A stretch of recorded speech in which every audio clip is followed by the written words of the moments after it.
आप देख रहे हैं द फुलझड़ी और मैं श्रुति। 1 दिसंबर 2021 को राष्ट्रपति के हस्ताक्षर के बाद वो 3 कृषि कानून वापस हो गए जिन पर पिछले 1 साल से विवाद जारी था और राष्ट्रीय राजधानी नई दिल्ली की सीमाओं पर किसान आंदोलन कर रहे हैं। क्या थे ये विवादित 3 कृषि कानून और इन पर विवाद क्यों हो रहा था? ये कानून कब आया, कब वापस हुआ, पिछले 1 साल में कब क्या हुआ, आज हम इस पर पूरे विस्तार से चर्चा करेंगे। पहले समझ लेते हैं कि ये तीनों कृषि कानून क्या थे। पहला कानून कृषि उत्पादन व्यापार और वाणिज्य विधेयक 2020 है। इसके मुताबिक किसान मनचाही जगह पर अपनी फसल बेच सकते हैं, बिना किसी रुकावट के दूसरे राज्यों में भी फसल बेच और खरीद सकते हैं। दूसरा कानून मूल्य आश्वासन एवं कृषि सेवाओं पर कृषक सशक्तिकरण एवं संरक्षण अनुबंध विधेयक 2020 है। इसके जरिए देश भर में कॉन्ट्रैक्ट फार्मिंग को लेकर व्यवस्था बनाने का प्रस्ताव है। फसल खराब होने पर उसके नुकसान की भरपाई किसानों को नहीं बल्कि एग्रीमेंट करने वाले पक्ष या कंपनियों को करनी होगी। तीसरा कानून आवश्यक वस्तु संशोधन बिल 1955 में बने आवश्यक वस्तु अधिनियम से अब खाद्य तेल, तिलहन, दाल, प्याज और आलू जैसे कृषि उत्पादों पर से स्टॉक लिमिट हटा दी गई है। 5 जून 2020 ये वो तारीख है जब केंद्र की मोदी सरकार अध्यादेश के जरिए 3 कृषि बिलों को लेकर आई। विपक्ष ने जमकर हंगामा किया। विपक्ष ने तर्क दिया कि इसे अध्यादेश के जरिए लाया गया है, इस पर चर्चा होनी चाहिए। इसके बाद 14 सितंबर 2020 को इन बिलों को पहली बार केंद्र सरकार अध्यादेश के जरिए संसद में पेश की। विपक्ष ने एक बार फिर जमकर हंगामा किया। इस बार तर्क दिया गया कि ये बिल किसान विरोधी है। किसी भी बिल को कानून का रूप देने के लिए संसद के दोनों सदनों से पास कराने के लिए अनिवार्य ये होता है। लोकसभा से पारित होने के बाद बिल को 20 सितंबर 2020 को राज्यसभा में पेश किया गया। विपक्ष ने एक बार फिर हंगामा किया, लेकिन पूर्ण बहुमत से बिल राज्यसभा से भी पारित हो गया। 25 सितंबर 2020 यह वह तारीख थी जिसमें किसानों ने पहली बार बड़े रूप में विरोध दर्ज कराया। किसान संघर्ष कोऑर्डिनेशन कमेटी ने राष्ट्रव्यापी विरोध का ऐलान किया। यह मोड़ था जब यह एक बड़ा किसान आंदोलन बनने वाला था। 27 सितंबर 2020 यह वह दिन था जब देश के राष्ट्रपति रामनाथ कोविंद ने इन तीनों कृषि कानूनों पर हस्ताक्षर कर दिए और यह बिल अब कानून का रूप ले चुका था। इस दिन को किसानों और समूचे विपक्ष ने ब्लैक डे घोषित किया। किसानों का आंदोलन लगातार बढ़ता जा रहा था। 25 नवंबर 2020 को किसानों ने दिल्ली चलो का आह्वान किया। 26 नवंबर 2020 को किसानों और पुलिस के बीच झड़प हुई। किसानों पर वाटर कैनन आंसू गैस के गोले छोड़े गए। 28 नवंबर 2020 को देश के गृह मंत्री अमित शाह सामने आए। शाह ने कहा कि जब तक किसान दिल्ली की सीमाओं से नहीं हटेंगे तब तक उनसे बातचीत नहीं होगी। किसानों को बुराड़ी प्रदर्शन स्थान जाने को कहा गया, जिसे किसानों ने सिरे से खारिज कर दिया।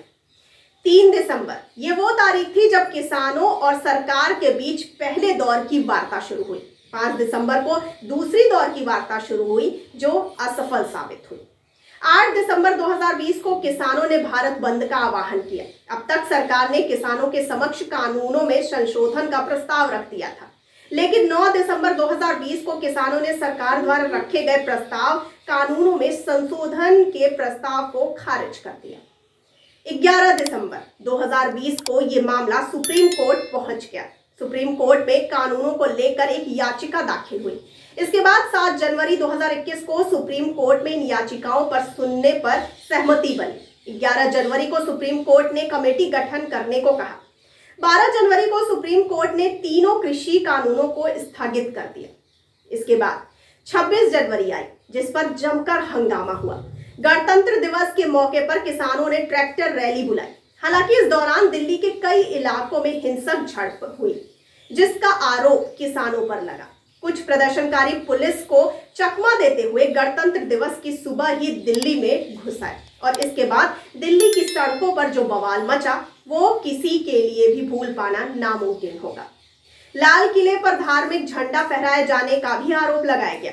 कई नेताओं को किसानों को खालिस्तानी समर्थक भी बताया। 2 फरवरी 2021 को singer Rihanna, climate activist Greta Thunberg ने किसानों को अपना समर्थन करते हुए ट्वीट किया, जिसके बाद देश के अंदर विवाद उत्पन्न हो गया। अभिनेत्री कंगना रनावत ने किसानों को लेकर कई बातें बोली। 9 फरवरी 2021 को पंजाबी एक्टर दीप सिंधु को 26 जनवरी को हुई हिंसा के मामले में गिरफ्तार कर लिया गया। ये वो समय था जब किसान आंदोलन बिखरने की कगार में था और किसानों ने लाल किला हिंसा के बाद आंदोलन वापस लेने की बात कर दी थी। लेकिन बिखरते हुए आंदोलन को भारतीय किसान यूनियन के नेता राकेश टिकैत ने अपने बहते हुए आंसुओं से साध लिया। राकेश टिकैत के आंसुओं ने एक बार फिर किसान आंदोलन को जीवित कर दिया। इसके बाद 5 मार्च 2021 को पंजाब विधानसभा में तीनों कृषि कानूनों के खिलाफ एक प्रस्ताव पारित किया गया। इसके बाद कुछ महीनों तक स्थिति जस की तस रही। किसान दिल्ली की सीमाओं पर आंदोलन कर रहे थे और सरकार आंदोलन खत्म होने का इंतजार कर रही थी। 7 मार्च 2021 किसान आंदोलन को लेकर विपक्षी दलों ने बैठक बुलाई। इस बैठक में कई निष्कर्ष निकाले गए, लेकिन कोई खास निष्कर्ष साबित नहीं हुआ। 28 अगस्त को हरियाणा पुलिस ने करनाल में किसानों पर लाठीचार्ज किया, जिसमें कई किसान घायल हो गए। इसके यही मामला उत्तर प्रदेश के लखीमपुर खीरी में हुआ। यूपी के लखीमपुर खीरी में बीजेपी नेताओं और किसानों के बीच झड़प हुई। अजय मिश्रा टेनी के बेटे आशीष मिश्रा पर आरोप लगा कि उनकी गाड़ी ने किसानों को रौंद दिया।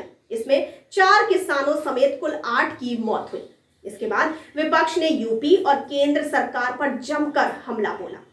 आरोप लगाए गए कि बीजेपी नेता अपने बेटे को बचा रहे हैं। इस मामले में पहले अजय मिश्रा टेनी बयान देते हुए रहे कि उनका बेटा उस वक्त वहां मौजूद नहीं था।